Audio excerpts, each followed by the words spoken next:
Welcome back to Boulder Business. Awesome. Today we got special guest Gustavo Escobar, or as he likes to be called, Mr. Escobar. Mr. Escobar. That's exactly right. In all seriousness, thank you for joining. Of course. All right. So I'm Paul Fontanelli. I'm the CEO and founder of Boulder Adventure Park. And the point of this podcast is to just talk business, whether it's different businesses, Boulder's business, whatever it may be. Today, we're specifically going to talk a lot about Boulder's business because Gustavo is a rising star at Boulder. He's doing phenomenal. And what I'll tell about Gustavo, just to kick this off, the reason he's on this podcast is a number of reasons. But one is Gustavo's energy is electric. When Gustavo walks into the office, the park, whatever it is, you know Gustavo's there. His energy brings everybody up. His energy brings the mood up, the excitement. Like, that's one of the things. I love a lot of things about you working at Boulder, but that's one of the things I love the most is just you bring great positive energy. Which is amazing. I mean, working at Boulder gives me that, to be honest. I love going in, and it's just the energy is just amazing every time. You're just feeding me the good stuff. Yeah, no, but it's just amazing stuff. It is. Well, thank you. Well, good. So, your energy is awesome. Amazing. Let's start this off with, we want to get to know you a little bit. Okay. Tell us about yourself. So pretty much, Gustavo, obviously. Yep. I'm 20 years old. I was born and raised in New Jersey. Okay. Yeah, in Hackensack, actually. I was raised in Clifton for a little bit. Roughly like 2 or 3 years ago in 2023, I moved over here in Texas. Okay. I started working at Walgreens for maybe $15 an hour as a lead. Yeah. There, it was kind of depressing, I'm not going to lie. Really? Yeah, so a lot of workers there were really old, so I was just there. Yeah, it was... Got it. Speak to anybody. You felt a little out of your element. Exactly, yeah. So one day, actually, with my cousin, he flew over here to Texas. We went to Boulder. Yeah. First time. It was a great experience. So you went as a guest first? Yes, exactly. I didn't know that. I actually met one of the leads, and I'm like, hey, like, how do you like working here? Her name was Sarah. Oh, yeah. I was like, hey, how do you like working here? She was like, it's amazing. I love it. That's People awesome. here are great. So I was like, okay, let me give this a try. Looked like everybody around my age. I'm like, this is amazing. Yeah. That's what I'm looking for, right? So yeah, so I started working at Boulder. I applied around November. I got hired in December, and since then it's been there. Okay. Yeah. Right on. Perfect. Because your start date was when? Give or take. December 14th, I believe it was. Of 2022? Were we only open a couple of months? Yes. Yeah, you're one of the very, very early OGs. Okay, right on.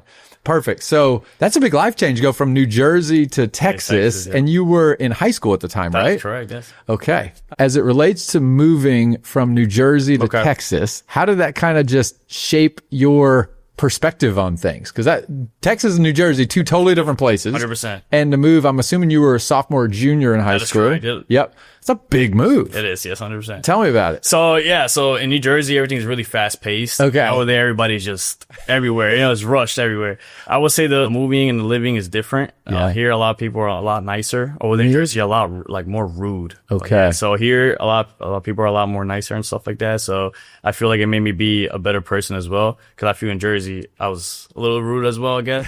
But here, it made me learn like, yes, I could. This is interesting. Yeah. So Southern hospitality is a real thing, is what you're saying? 100%. Yep. Okay. Well, if you're in New Jersey and you're listening, we still love you. Yes, you're not the rude ones. It's just I get what he's saying. That's awesome. Okay. Different culture, I guess. Yes. So the reason I want to have you on, number of reasons. One, your energy is phenomenal. But as a CEO of the business, I operate at a slightly different level, right? I mean, I have to see things from the big picture. I'm not in the weeds as much day to day.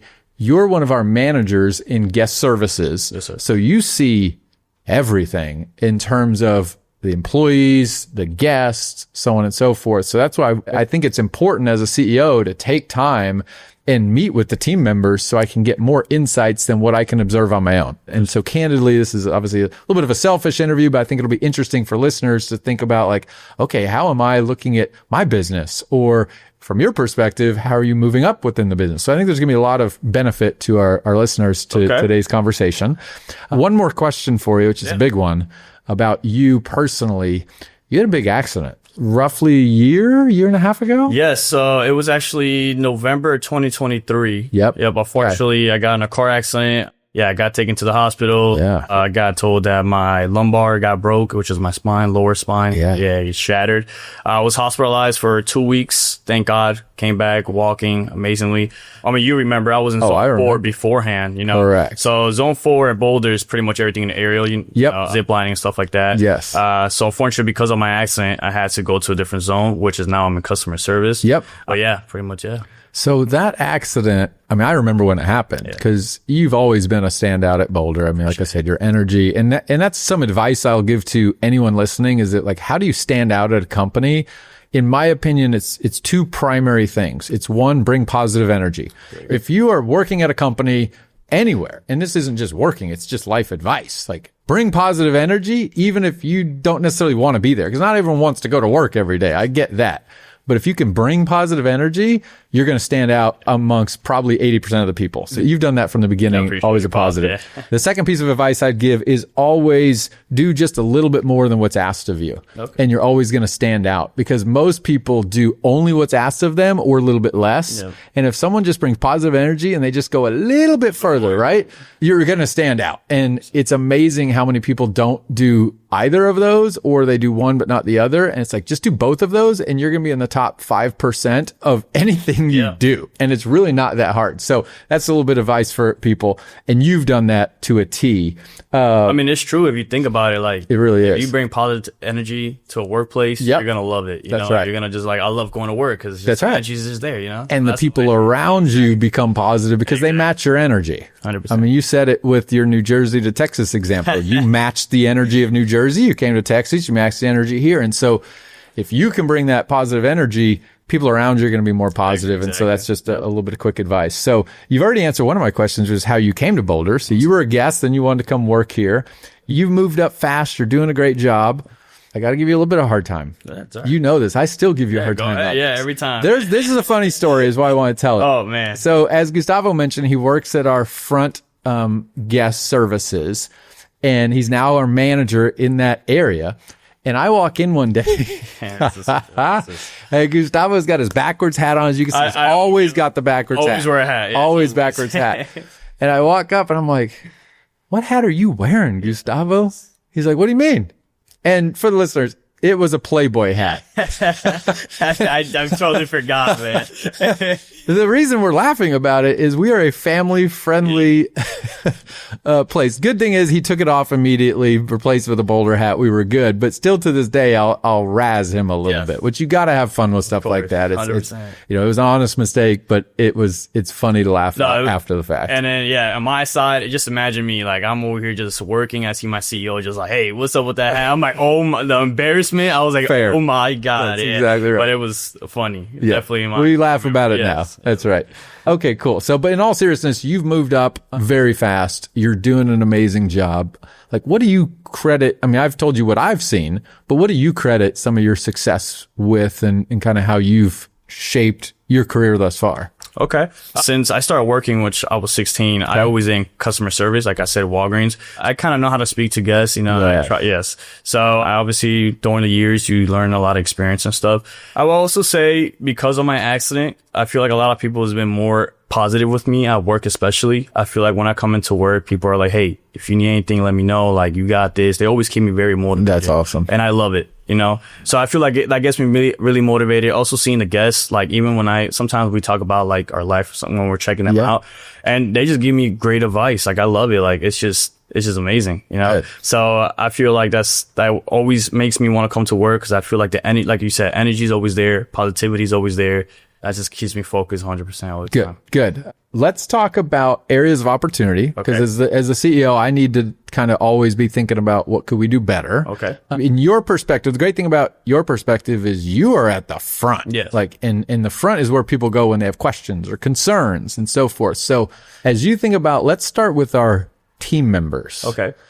What is one thing that we can do better at Boulder to create a better employee experience than what we have now? And I know there's room for improvement. 100%. I think this new policy that we just ran out to with no cell phones. Yep. I think that's going to be really good. I mean, since I joined, we've been having problems with devices like AirPods, all this, Tons of problems. Teenagers, you know how it is. Yep. And not just teenagers, by the way. Like I'm guilty. Like we're all hooked on our devices. 100%. Yep. Okay, so for perspective, we've had different policies with cell phone usage, and we've called it a zero policy before, but team members still had it in their pockets, and they just can't resist pulling it out, and it just became more and more of a challenge, and we finally came out with you can't even have it on you. Yep.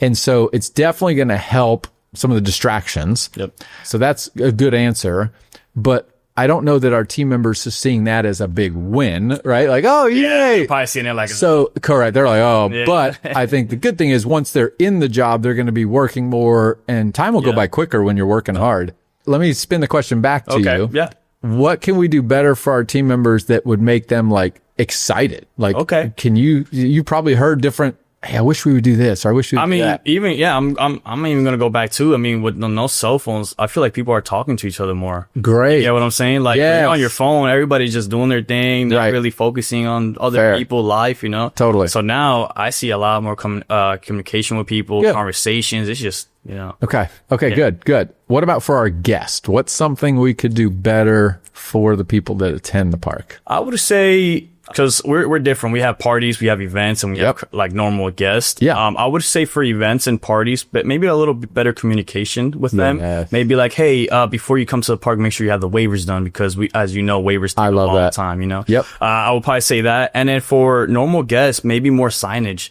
Like, hey, this is, you know, a little bit more like, hey, this is what you're buying. Go. Exactly. Yeah. Maybe like a little brochure or something that shows them about the park and stuff. But yeah, I think that's it. Well, that's good advice, because one of the questions we get a lot is Boulder's different. Yeah. It's got a lot of different attractions. Some of them are one of a kind and it's hard to understand. And we have 3 different packages. Yeah. So I think what you're telling me is like, how do we better communicate that to guests in advance to make when they get to the park less stressful? Exactly. Yeah. Because once they get here, like, or to the park, we have to start explaining everything. And for them, it's like, damn, this is taking a long time. Well, that's exactly right. So we're trying to speed up the process a little bit. And I feel like that will help a lot with time consuming and patience. Because if we always want to put ourselves in the guest perspective. If they walk in and it takes more time, that's frustrating. Of course. If they don't understand all the options, and it's overwhelming because you walk in, it's 60-foot rock You're walls. Excited. You're like, whoa, that's right. Like, the kids are bouncing off the wall. Yeah, they don't want to hear about the info. The music's on, and the poor parents are like, I don't even know what to do. Exactly. So what you're saying is, how do we better communicate that in advance? Yep.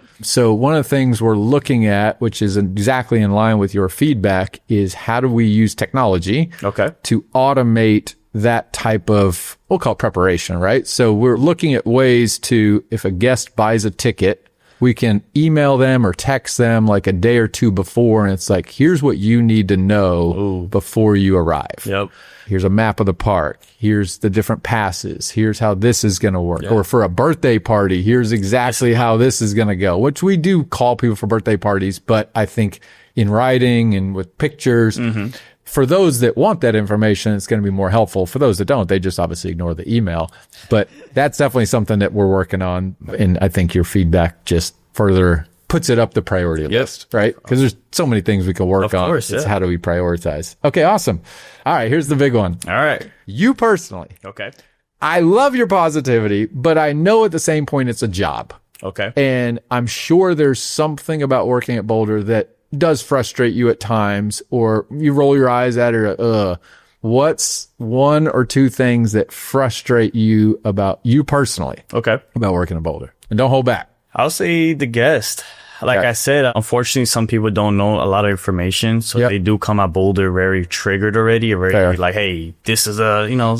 So I'll probably say that. That's probably the most thing that's frustrating. A difficult guest. Yes.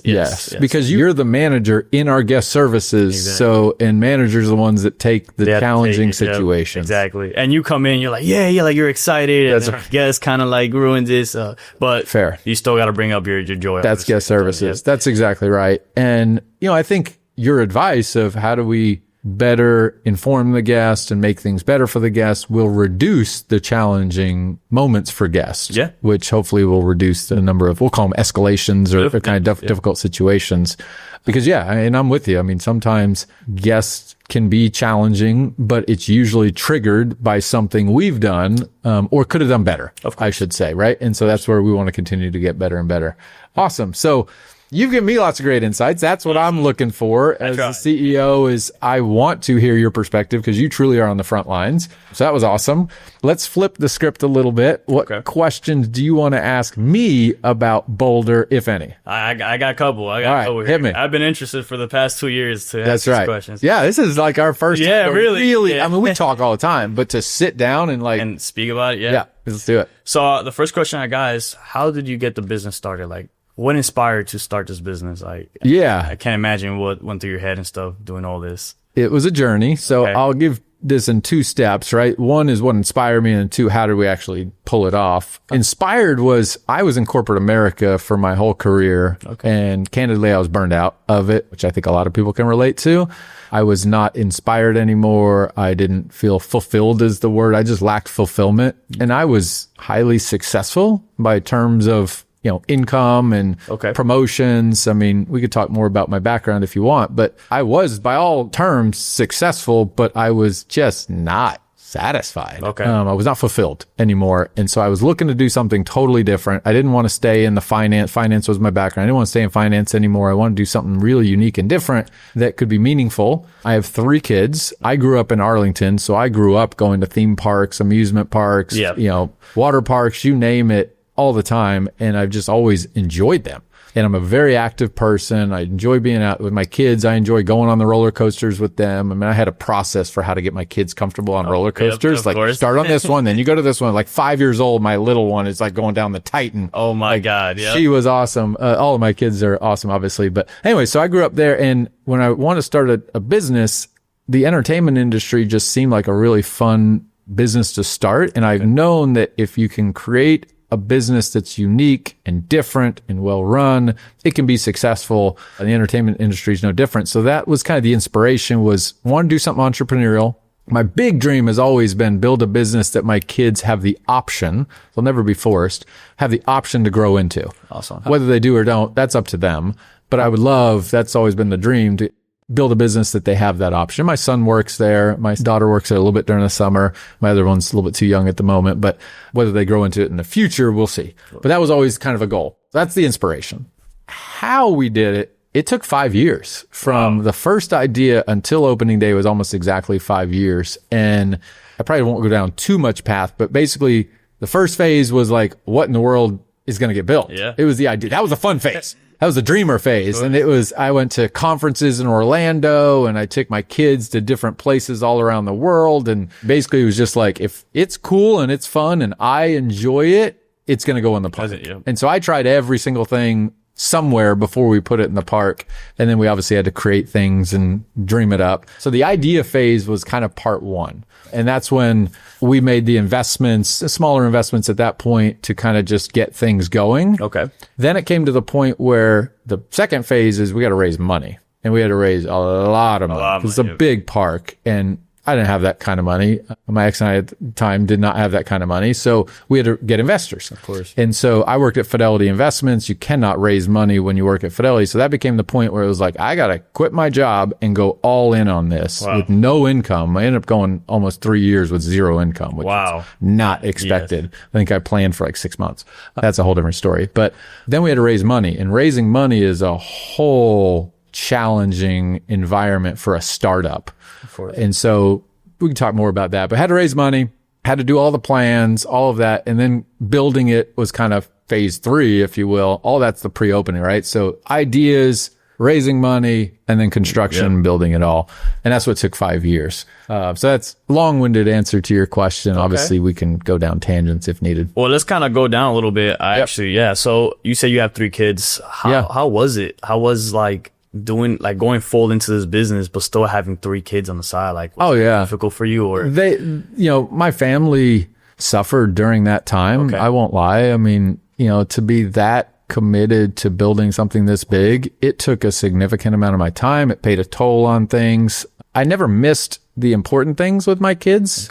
Every game I could be at, I was at every recital, all that stuff. So I'm still a very active father, but I do know when I was working at Fidelity, how much more time I had with my kids and family compared to when I was building Boulder, how much time that took away. Of course. And that's hard. And I looked at it as a sacrifice. Like I said, I didn't miss the big stuff. I wasn't like an absentee parent by any stretch, but I definitely was gone a lot. Of time, of course. And now I'm kind of getting that time back because I have a little bit better balance in things right now. But those 3-4 years, difficult from a balancing perspective for sure. Wow. Well, I appreciate you answering that, bro. Yeah. The second question I have here is, what challenges are you currently facing at Boulders? Oh, yeah. Jump ahead to today. Right now, so I'll kind of lead up to today. When we first opened, it was operational challenges. like we opened the park with a blank sheet of paper, right? It had never been done before for Boulder. Whereas if you open a franchise, they give you the playbook. Here's exactly how you do everything. We were not a franchise. We were a brand new business. And so everything was new. You were there very early on. You see how different things are today than when they were there. So the first year or so of operations first year of opening was all about just figuring out how to effectively run the park and just working through different challenges that would always come up, right? So that was kind of year one. Year two, we're now year 2.5, just so everyone knows. Year two was all about marketing. Okay. And trying to figure out how to consistently bring the number of people into the park that we need. Yeah, of course. Because year one, we benefited from a lot of viral content that didn't really cost us any money. You know, Unspeakable posted a video, got 12 million views. He's one of our partners, investors in the park. Okay. We did a drone video, which you know, that got 2 million views. And so right out of the gate, we got all this organic viral content that brought people into the park. I think we took it for granted. And then 6 months, 9 months, a year later, those views have worn off. Yeah, of course. We had to start really coming into a paid marketing strategy. And we've had some ups and downs with marketing. In the fall last year, we had a big hiccup that cost us a lot of attendance and stuff like that. So one of my mentors that's helping me, his name's Gary. He says, right now, our main focus is how do we get from trying to survive to sustainability? Because candidly, right now, we're still in survival mode. Yeah. Like finances are not where they need to be. Not horrible, but they're definitely not where they need to be. We're still in the red a little bit. And so we're trying to get to consistent profitability and sustainability so that we can really focus on the big picture going forward. Whereas right now, a lot of our efforts on the executive team and even the management team is just still surviving day to day, week to week, month to month. And that's not how you build a long-term business, just trying to survive every month. You need to get to the point where it's sustainable.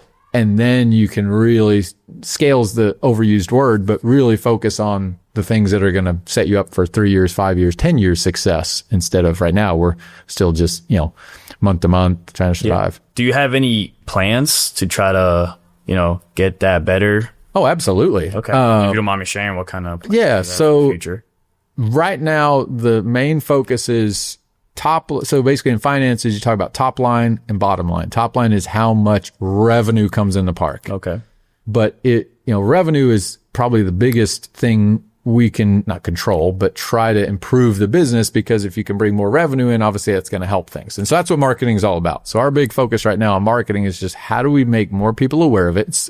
It's not surprising, but it's reality of how many people still live in Dallas Fort Worth have never even heard of us. Yeah. Because unfortunately we don't have like highway visibility and everybody that drives by knows exactly where it is. So really we're leveraging social media and other marketing techniques. I mean, the podcast is meant to help with marketing, right?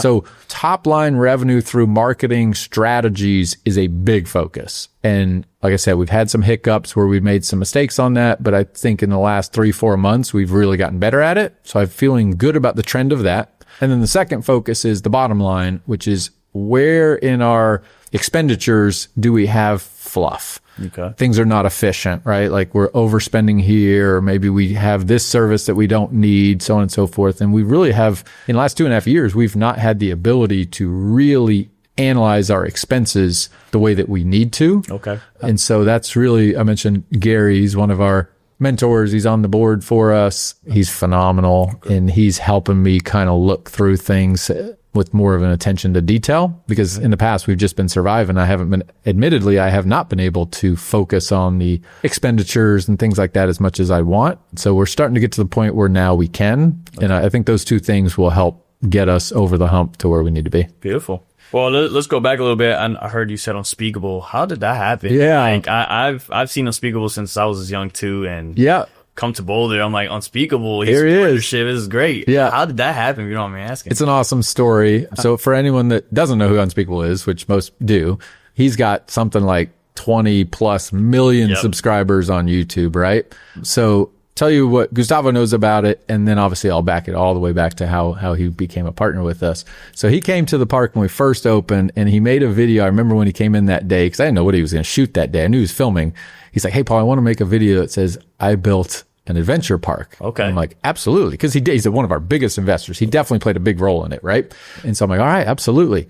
And he makes this video, which now has 12 plus million views on YouTube. And I'm in the video and we talk about like how we kind of strategized about it. So he very much was a big part of it. And that just blew up. And now so many people come to Boulder and they are like, this is Unspeakable's park. And I'm like, absolutely. Like, I don't deny that at all. Like, happy to share it because he just did so much to help grow our brand awareness early on is what he's done. And he hasn't been as active recently because he just has so much going on. Of course. Yeah. But how it became, it's a good story. I think it's really interesting. It will hopefully guide people on being creative. Okay. And overcoming challenges to get to the goal, right? So I'll back you up to, I talked about building the business was the idea phase and then raising money, right? So this is back in 2020. So I had left my job at Fidelity in May of 2019. Okay. With the expectation, naively, that we would break ground in 6 months and I'd raise all the money in the next couple of months and we'd break ground in 6 months. So I expected to break ground in like August of 2019. Okay. That's what I thought. Of course. We actually broke ground 2 years later in July of 2021. Now, COVID 2020 played a little bit of a role in that. It definitely slowed things down. So we're raising money and the pandemic happens. And I think I went 6 months without a single pitch meeting. Wow. I mean, I couldn't even get in front of anyone to invest because nobody was talking about investing in an indoor family fun center to bring a lot of people together when the world is shut down. Yeah. Right. So some of the best advice I got, one of the people I was working with that helped us with our business strategy and all of that, his name's Jerry Merle, a phenomenal guy. When the pandemic first happened, we obviously did not have enough money to build the park, but we had enough money to at least keep working on architectural plans and design plans, right? And his advice to me was, you can either stop right now and save that money and don't do anything and lose 6 months, 9 months, a year. We don't know how long at the time, right? So when COVID first happened. Or you can just keep going and be in a better position for when this ends. And it was a hard decision, right? Because these are investors that entrusted me with money. And so we talked with the investors and it was like, yeah, you got to just keep going. You know, we'll get through this pandemic. We don't know when or how, but keep going. And that was some really good advice because I always liken it to the analogy there's a movie, which I'm sure you've not seen. It way predates you. It's Tom Cruise, early movie called Days of Thunder. Yep. He's a NASCAR. Check it out. It's a fun movie, but he's a NASCAR driver and he gets in a wreck and has injury. But when he comes back, he's a little bit nervous driving, right? And there's a wreck in front of him. Now he's recovering from a wreck, a month or two before, whatever. And there's a wreck in front of him. It's smoke. He can't see anything.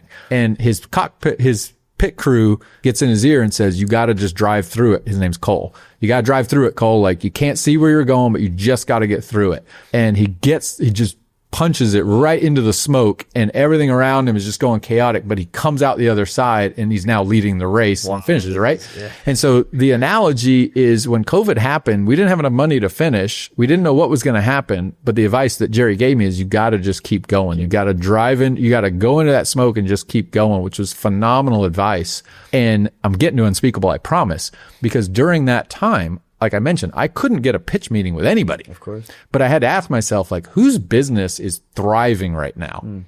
And my kids were all virtual school at that time, virtual school at that time, like I'm talking spring of 2020 when the poor teachers like did not plan on being virtual teachers. Like I remember you were in school. Yeah, I was in school. You know it. And so my kids would go to virtual school for like an hour and a half and watch YouTube the rest of the day.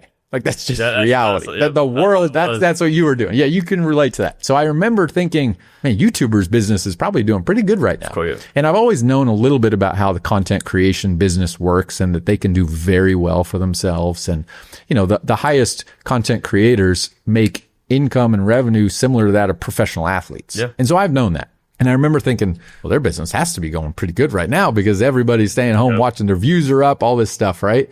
And so I was like, I'm going to see if I can reach out to some YouTubers. Okay. And I had pitched Dude Perfect at one point. Wow. Very early on, like 2018, 18 before I even left Fidelity. And I was way too early. Fortunately, I got to meet with their manager and I pitched them, but I didn't have anything ready. I was not as prepared as I needed to be. So obviously they passed but I'd always had the vision of trying to work with creators because I understand the benefit of it. And so I remember thinking, okay, their business has got to be going pretty good right now. Like who lives around here that could help out? And it wasn't Unspeakable. I did not actually reach out to Nathan's his name, Unspeakable first. I reached out to Preston. Okay. Which Preston is another huge creator, and he is another investor in Boulder. He just hasn't made as many videos at Boulder as Nathan did. Yep. And he didn't quite put the I built the park like Nathan did. So people don't associate with Preston as much with Boulder, but Preston, to be honest with you, was the first one. And he was the first one I reached out to, and I still text him quite frequently. Both Nathan and Preston are awesome people. And so I reached out to Preston cold as ice. I mean, you want to talk about a cold call? I couldn't call him. I didn't have his number. I mean, the guy has millions and millions and millions of followers. He's highly successful. He's an awesome, I mean, you talk about positive energy. Preston brings significant positive energy. So I was like, well, how do I reach him? And I printed out all of my pitch decks and I just mailed it to his office because, they do have like, if you have questions or whatever, send it here. I just mailed it, mailed it. Didn't hear anything back. Oh man, how else can I get him? How else can I meet him? And on YouTube, it says for business, contact, this email. And it was like preston@nightmedia.co. Okay. I'm like, okay. So I sent an email. Didn't really hear a response. And then I started, well, what other YouTubers can I find? And that's when I found Nathan. And sure enough, it says contact at unspeakable@nightmedia.co. I'm like, what's nightmedia.co? Like they both have nightmedia.co, and come to find out, Night Media is the largest management company of content creators. Reed is the founder's name. I really hope to have Reed on this podcast at some point. So it's a long story and I apologize. No, please. But I reached out to Reed on LinkedIn. Okay. And my pitch to Reed was, hey, we're building an entertainment business that's experiential entertainment, right? And your clients do media. And look at Disney as the example. This is my pitch to him. Look at Disney as the example. Disney was a media company that made movies that then built experiential entertainment based on that media. And people now go to Disney World, Disneyland, all over the world because the media and the experience came together. That was my pitch to him, is like Unspeakable, Preston, whoever, all make videos quite often at entertainment facilities that do really well because people want to the kids want to watch that video and then go to where Nathan was or Preston was, right, and experience it. So my pitch to them was, if y'all come in and you help make videos at Boulder, which will cost them nothing because we open the park to them, we give them private access. You can make these videos, which is good for your channel, but it's obviously going to be good for Boulder as well. And so they ended up investing. Preston invested, Nathan invested, and Night Media invested, and that created the partnership is what I like to call it. But it all was possible because of Night Media, because Reed is the one that obviously got me in touch with Preston. And then once it felt like, okay, this has some good traction, then they introduced me to Nathan. And it took almost a year from the first meeting with Reed to them actually investing because they have to do their due diligence, all of that stuff. And the difference of when I pitched them versus Do Perfect was we were way further along. We'd raised a lot more money. We had a deal with the city of Grand Prairie. There was a lot of benefit, a lot of things already going are in a good direction that they felt comfortable with. And so it's a long story, but it really was a cold call email that just took a lot of time and nurturing. And, I think it'd be hard to pull that off now because I think what helped was it was the pandemic. That, there wasn't a lot of other things going on. They weren't traveling as much as they do because those guys travel all the time. Everywhere. And so I think the timing was fortunate. Wow. Yeah. That was great to hear. Yeah. They're awesome partners. I mean, I enjoy working with them. And like I said, I hope to have all of them on the podcast at some point. That would be amazing. Yeah. That would be a pretty good broadcast. Are you planning on any expansion by any chance? Oh, that's the goal. Wow. Yeah. Okay. So tell me a little about that. I would love to. I'm excited for that. Yeah. I think everyone is. We're not there yet. Of course. As I mentioned, we're still in the, we need to improve the business and get it to sustainability before we can look at expanding.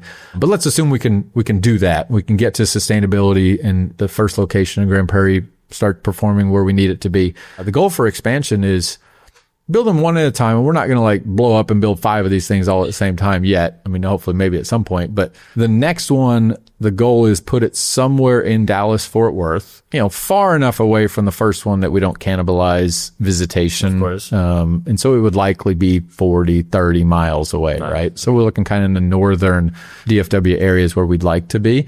But it's going to be different. We learned so much from this first location of what we did well and what should have been done different. Okay. Like we need more event space. We need a bigger food and beverage offering, those kind of things to be able to tailor to, because we don't do great business after like 5, 6 o'clock. We need to create an environment that brings people in during the day, of course, but also in the evenings as well. So there'll be a different mix of attractions. There'll still be the core. Like we'll still have the big, huge rocks, the mountain experience, the ropes course, the big slides. Like we're still going to be Boulder. Okay. Right. But it will be a much different, not much.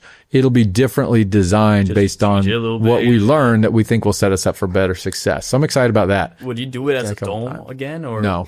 Okay, so no, and I love the dome, guys. Don't take it that way. The good thing about the dome was when you walk into the dome, it's a wow moment for the first time, for sure. I mean, that's one of my favorite things to see is when guests walk in, their eyes just go up, their mouths drop, adults and kids included, right? So that's the benefit of the dome. We're in the entertainment business, so we should have those unique, fun things. However, insurance-wise, property insurance, not general liability, just property insurance on the dome is so expensive. Okay. I mean, 2 to 3 times more expensive than a traditional building because there's not that many carriers that cover domes. Okay. So if you think about insurance, any quote that you get for insurance or anything comes down to supply and demand, right? And if there's 1,000 insurance carriers that exist that cover property insurance, I'm just making up numbers, but only 20 of them actually cover domes, you've eliminated 97% of the possible quotes you can even get because they don't even deal with that type of structure because it's just not that common, right? Then you take the very few that deal with domes, and most domes only have a football field underneath them. Then you go to those carriers and say, well, we have these really expensive assets and all this stuff, and that eliminates a lot of other carriers. So insurance was quite expensive. Luckily, we've got an amazing insurance team now, Hub International, shout out to Dylan, that really helped us bring some of those costs down.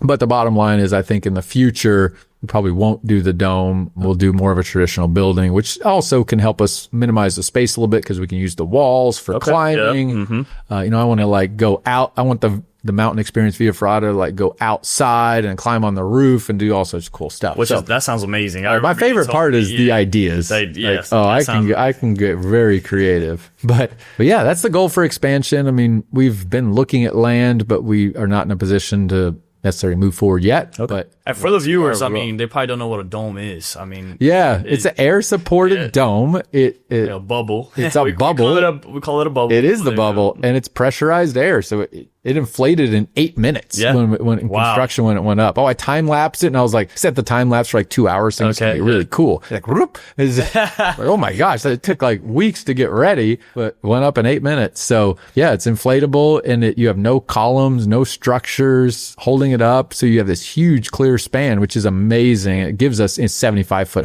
tall ceilings, which is how our rock structures are 60 feet tall. So it definitely meets its purpose. But I think for expansion in the future, we will probably stick to a more traditional building. Awesome. I mean, this question is probably going to be for me and the workers. We always ask this. Oh, yeah. Do you think it's ever going to pop one day?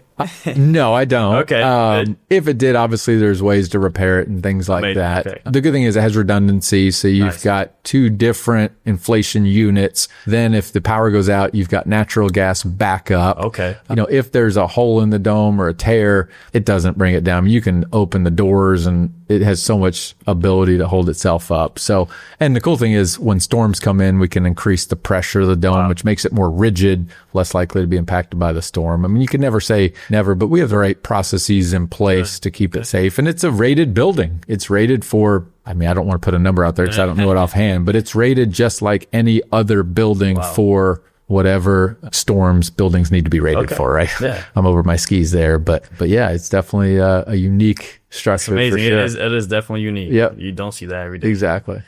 All right, Paul. I got rolling. One last question. Hit me. What advice would you give me as a 20-year-old starting a career?